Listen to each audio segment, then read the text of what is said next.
Working principle of DC motor. Working principle of DC motor is very simple. We can see that when the current conductor is placed in magnetic field, it experiences some force in particularly direction.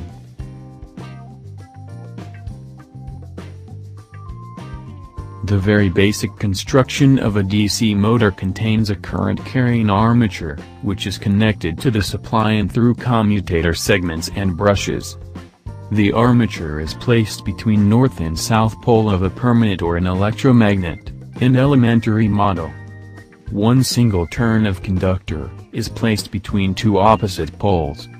If we start to supply DC, via commutator system, current will start to flow. As we see, positive terminal of a battery is connected to left conductor of a turn, and negative terminal is connected to right conductor of a turn.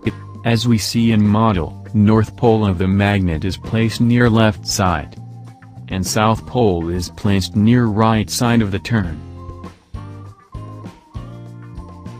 Current in left side flows inward, and current in right side flows outward.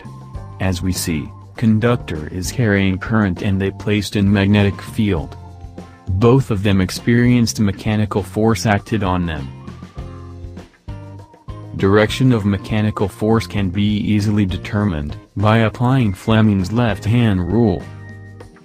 To do this, spread out your left thumb, forefinger, and second finger so they are all at 90 degrees to one another.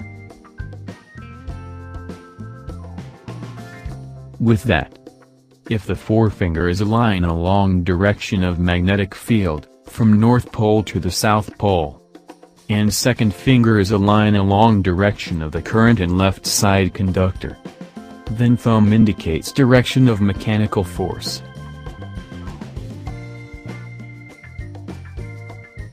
Similarly, if the forefinger is aligned along direction of magnetic field, from north pole to the south pole, and second finger is aligned along direction of the current and right side conductor, then thumb indicates direction of mechanical force.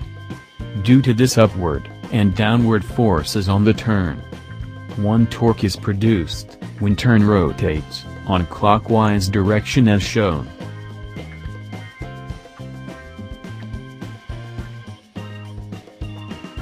After rotation of the turn comes to vertical position in respect of the magnetic field. At this position there is no current in conductor because turn, conductor and brushes rest between two commutators.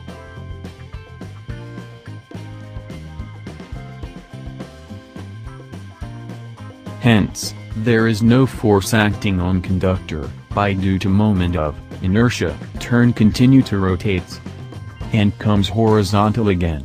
Position of conductor has been changed here. That means conductor which was previously in left position comes to right position, and which was previously in right position comes to left position. At that position, we can determine mechanical force, with applying Fleming's left-hand rule. Let's do that.